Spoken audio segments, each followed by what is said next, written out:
Hi, everyone, and welcome to The Breakouts, a podcast where we interview extraordinary founders in just under 20 minutes. I'm your host, Akkshay Khoslaa. Now, you'll find many podcasts out there that are 2 to 3 hours long and interview these wildly successful founders after they've already made it big. But by that point, the founders are already 5, 10, or even 15 years into their journey, so their insights just aren't as actionable anymore. We're doing things a little bit different. We're interviewing founders that are on the cusp of breaking out so that you can learn the playbooks they're using to build category-defining companies today. And we're doing it in just under 20 minutes. Now, just before we get started, go ahead and follow us on Twitter at The Breakouts Pod, subscribe to this YouTube channel, and join our Discord community for aspiring founders. The link is in the description below. A real quick disclaimer right before we get started. This episode is one of the first few we recorded, so the audio and video quality isn't that great. We're working to improve it so that we can deliver a better podcast experience for you guys. But regardless, the insights in this episode and the entrepreneur that we interviewed are amazing, so definitely still go ahead and give it a listen. And I think that's everything I have for you. So without further ado, here's today's guest.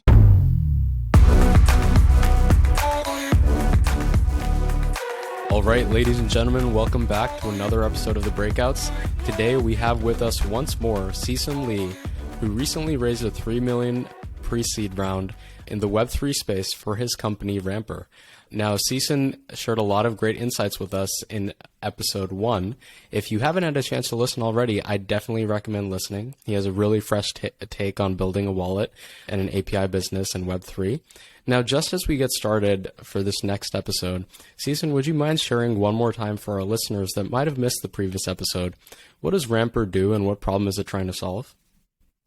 Yeah, so we're a middleware provider, which means we build infrastructure as service for developers. Our target is decentralized app developers. What we do is we enable them to onboard users very easily.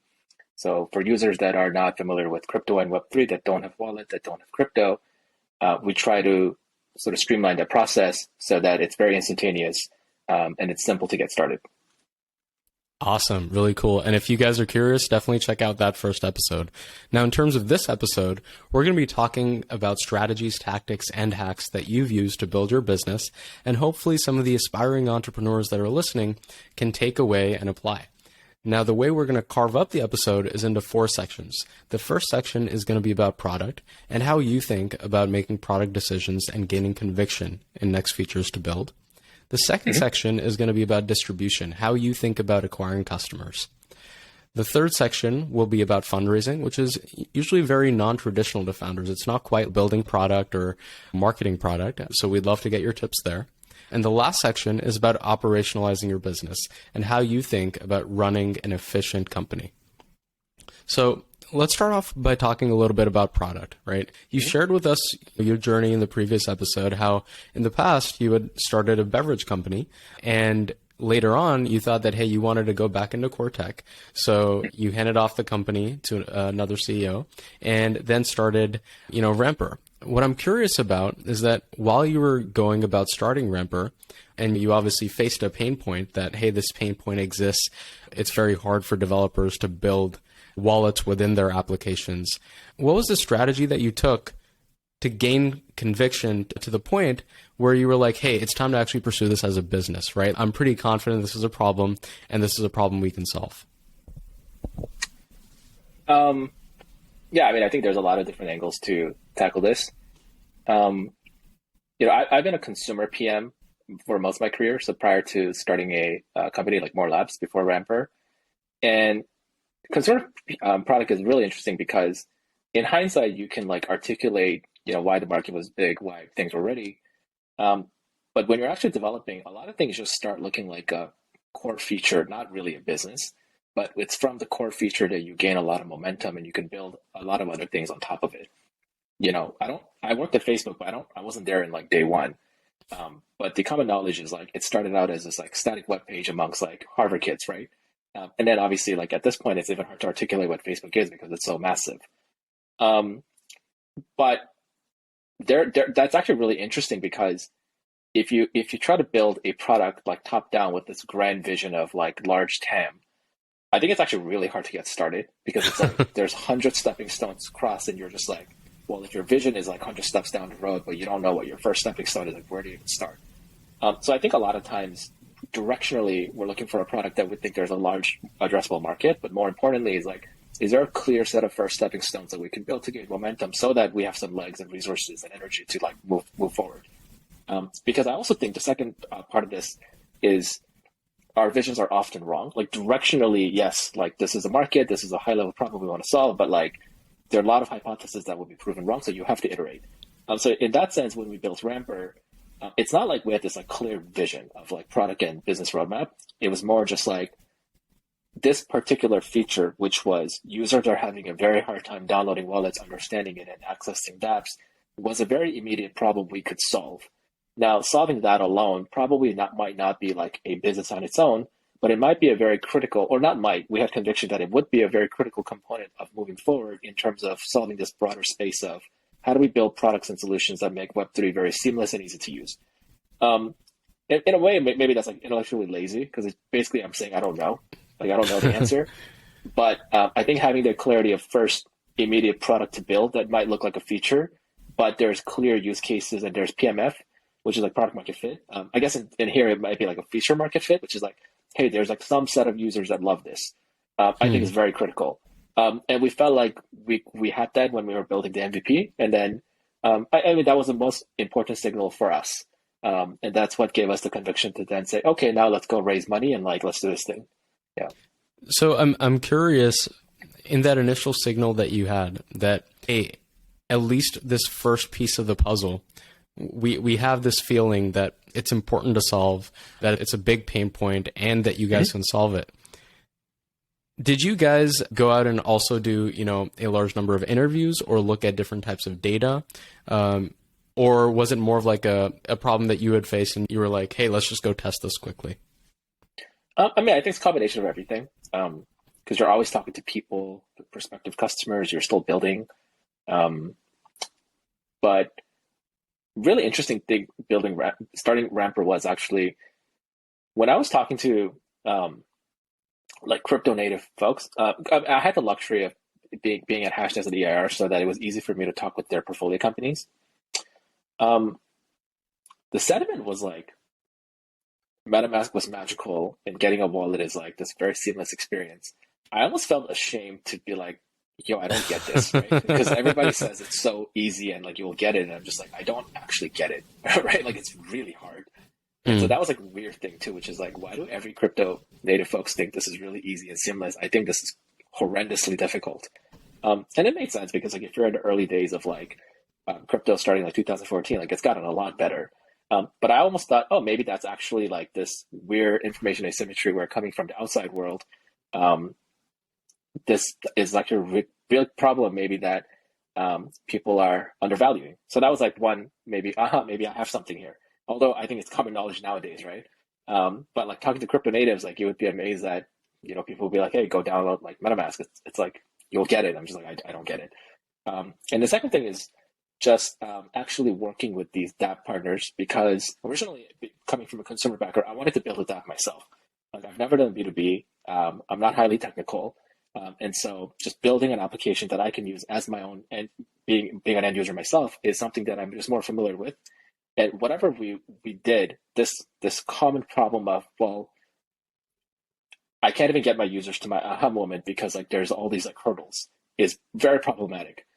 So it was like a combination of this intuition plus talking to customers that we started to, you know, form this idea, and then we started testing. And testing doesn't mean you have to build it, right? Testing could mean just like very simple things to just validate some ideas.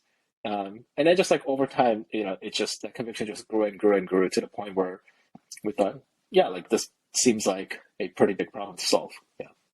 Interesting. So it seems like it was a mix of multiple things. You had intuition, qualitative feedback from users, and some amount of data. Shifting gears a little bit and talking about not what you have built, but what you're thinking about building next. I think one thing which is really interesting about your company is it operates in a space where, you know, the first feature that you build is not necessarily what the full product is centered around.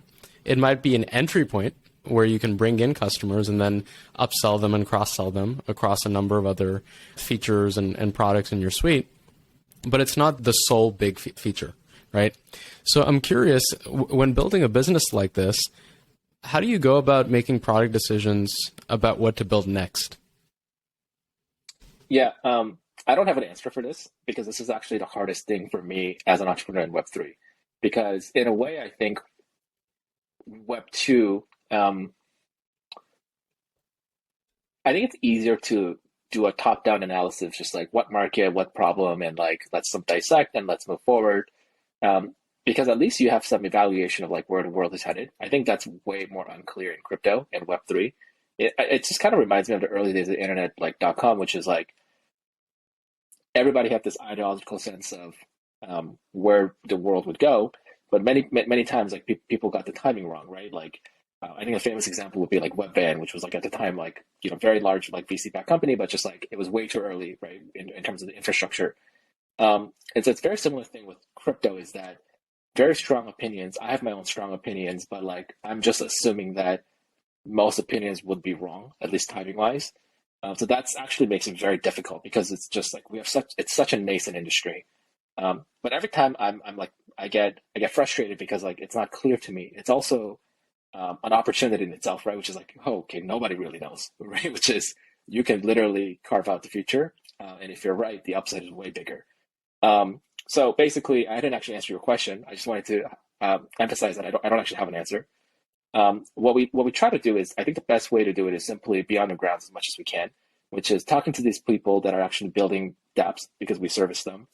Working with folks at Hash, as a VC to talk with their portfolio companies, joining these communities and just getting a better pulse of it. But, frankly, I don't have a great answer. Like one of the most important decisions that we're trying to make right now is what will be the first vertical of dApps to actually go mainstream?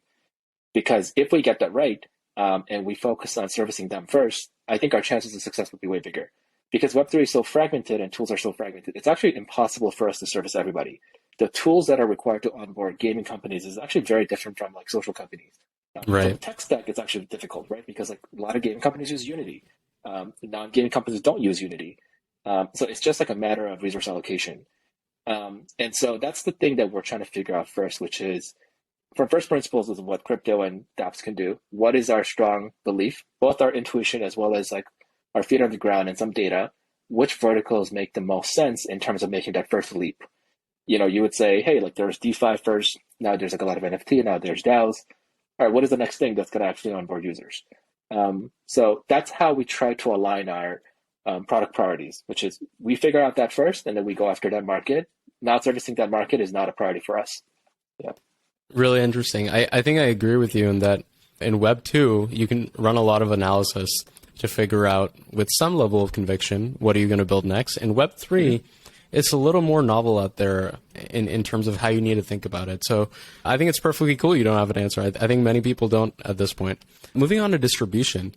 Before we get started, could you just share a little bit more about what your current acquisition strategy is, right? Usually people have one or multiple channels like paid, organic, network effects they're trying to engineer, et cetera. If you had to break it down into the key channels, what would you say they are? Well, right now we're still sort of in this beta stage where we work with a handful of dApps. So we haven't really like expanded or doubled down on like our acquisition channels. But that being said, to our first episode, even though we're a wallet company that's trying to own direct relationship with end users, our current acquisition strategy is actually acquire these end users through business partners.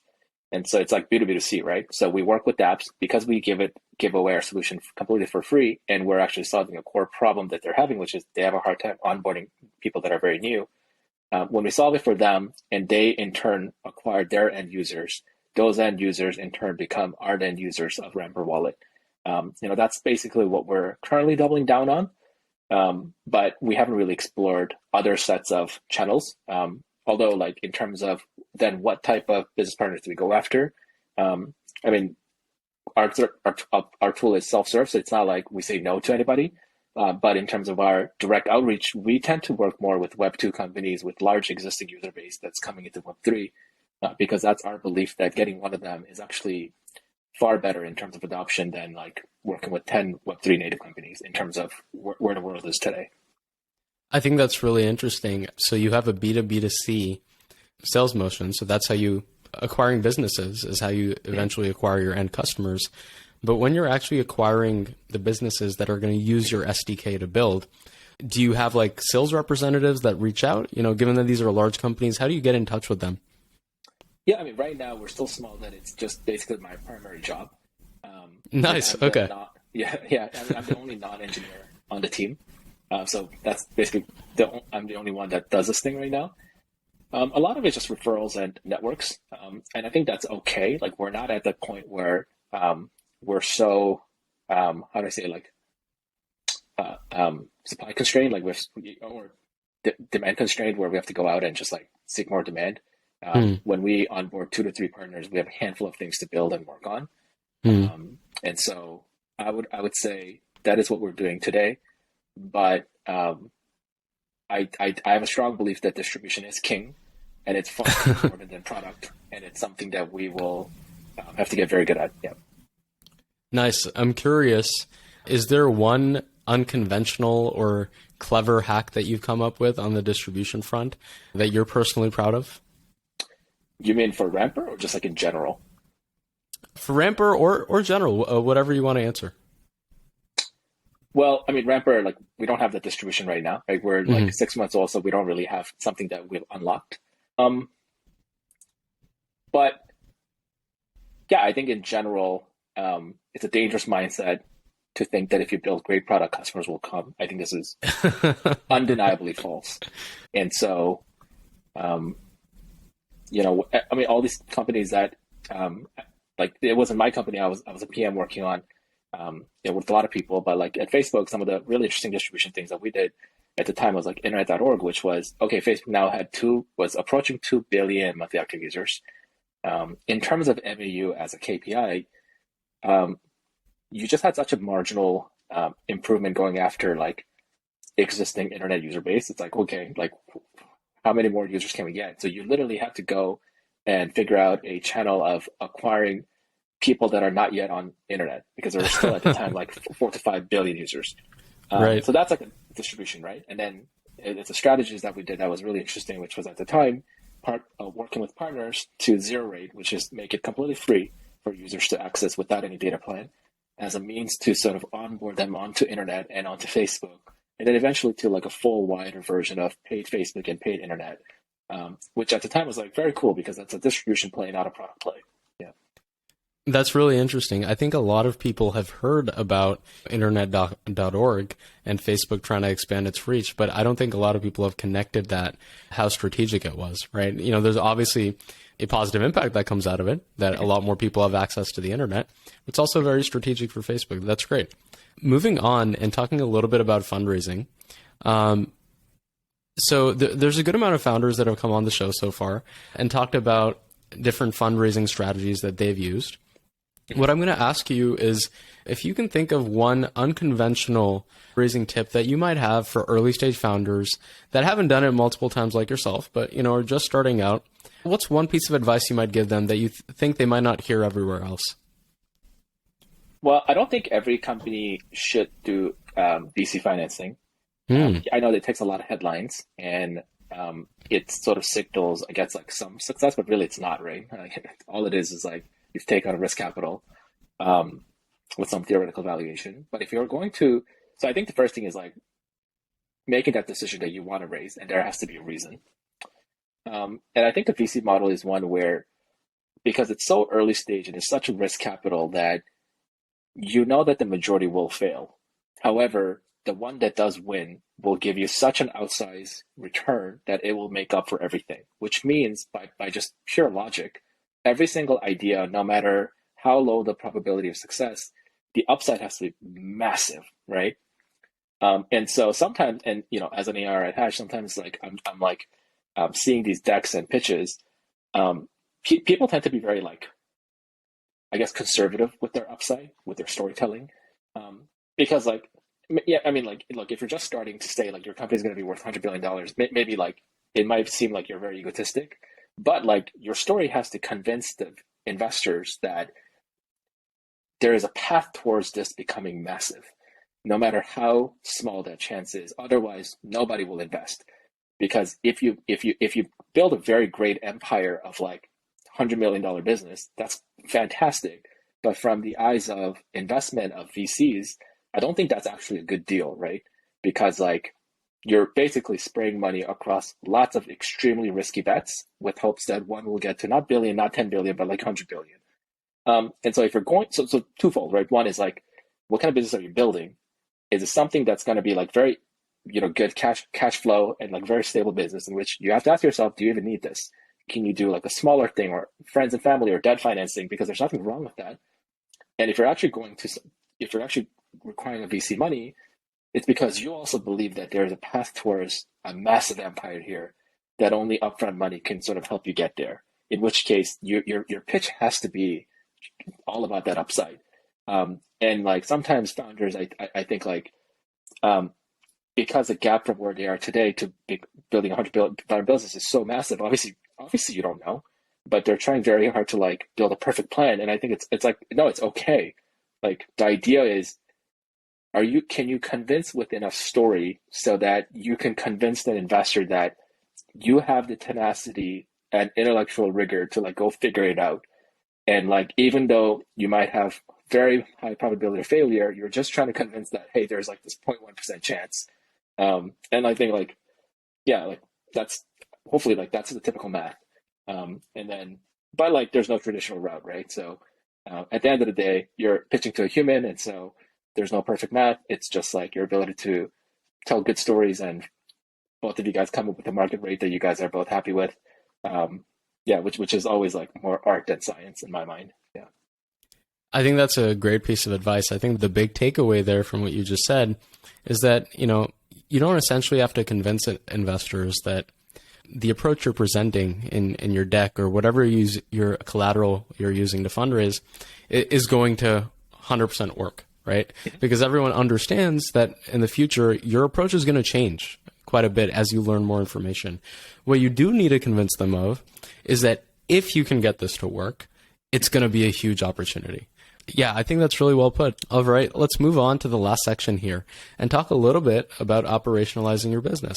So one of the really important things for early stage startups is to have very good velocity, both in terms of product and acquisition, in terms of metrics. And in order to achieve that velocity, you have to run a tight ship. You have to have an efficient operation. I'm curious, what are one or two strategies or hacks that you've used to operationalize your business that you would encourage early stage founders to take on? I think there's a lot here. I'll talk about probably whatever comes to my mind. Sure. Yeah. Yeah. So I'm a strong believer that it's critical to identify the core competencies that the company has to win in and make sure you hire world-class people in that roles, and everything else can be outsourced. This is actually very typical for even just like new grads figuring out which company to go, which is, I think for me, if you're going to go to a company, you have to make sure your role that you're trying to get into is a core competency of that company. If you're an engineer, I don't want to like be very negative of these companies, but like you want to go to like an engineering driven company where there's really good engineering. You don't want to go to a large company where like that's not the core competency. And I think there's no substitute for that. And which means it's very, very hard to convince world-class talent to join you because they have so much options and you don't have much to present other than this belief. But I think no matter how long that takes, hiring the very best people in those roles is critical. And you can't have every role to be core competency, right? Like you have to basically say, what hill am I willing to die on? And then make sure like that's filled up. So I think it might take time, but I think not getting that right is going to kill every company in my mind, because your plan will be wrong. Your first hypothesis will be proven to be wrong, in which case you're essentially starting from zero.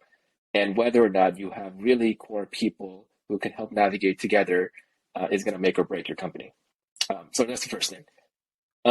And because everything else can be outsourced, to me, that means even if you were to like hire freelancers or one-off things, I actually think that's okay in the beginning. Yeah, it won't be great, it won't be perfect, but like losing on that battle is not what's going to kill your company.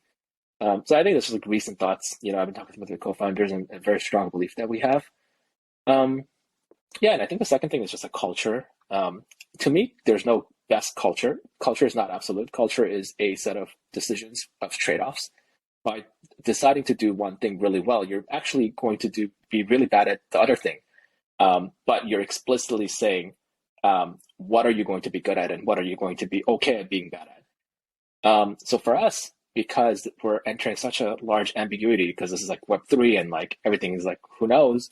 One of the really important things for us is like having an ownership mindset, which is you have to take on ownership on behalf of the company and act with accountability, which means, or what does that mean in terms of like actual way of acting? We make impeccable agreements in our company. They're very precise and they're measurable, and ownership is clear, which means like we don't say things like, when we're very like anal about this, which is we don't say things like, hey, let's pick this up after lunch. No, we pick this up at 1 p.m. Because if you say after lunch, like, hey, like ownership is like misaligned. But those little things to us are extremely important. It doesn't mean we work in isolation. Collaboration is key, but it just means like right now what we really need in our company is, because our roadmap is very unclear, meaning we actually don't know which way to navigate. We need everybody to be able to own what they're doing, rally the team, and deliver with urgency. So I think that's important to us. And by doing that, maybe there's trade-offs of things that we're not going to be being good at. So I think it's like just those two things, which is to recap, making sure that you always hire superstars in your core competencies, and figuring out what are the clear set of cultures that you want to build, and being okay with those trade-offs. Yeah. The other thing for us is just things like trust and transparency. So we overtrust by default, and we provide really candid and direct feedback. Every single data is transparent to everyone. But maybe like that would actually lead to some bad things, right? But like for us, that's really critical today, because I don't have this perfect clarity of what we have to build as a CEO. I need everybody to help me build it together. And so, that's a deliberate decision that we made. Yeah. I think those are all great points. And I think what we can tie into there is that whether you're prioritizing on what's your core competency and where are you going to focus the majority of your hiring efforts, or you're prioritizing on what are the cultural values that are most important to you and that you're really going to take the time to enforce. I think the takeaway is do prioritize. Make it clear which ones are important, and that is your path to success. Awesome. I think those were some great insights. We're just about at time here. Right before we wrap up, given that you recently raised a $3 million pre-seed, is there anything that you'd like to plug? Are you hiring? Are you looking for more customers? Feel free. Yeah, we're always looking for great talent for globally distributed. So anywhere around the world is fine. And yeah, if you're a dApp developer, we'd love to talk to you and hopefully work together. Awesome. Cool. And in case our listeners want to follow you, where would be the best place? Yeah, just following us on our Ramper handles. So on our homepage at ramper.xyz, if you go to the bottom, there is different ways to contact us: Twitter, Telegram, Discord, email. Awesome. Cool. There you have it, folks. Thanks for listening to another episode of The Breakouts. Sisun, you were phenomenal. Thank you so much for all of your great insights. I'm sure it was a treat for our listeners. It was definitely a treat for me. We'll catch everyone next time on the pod. Thank you for listening. Have a nice day.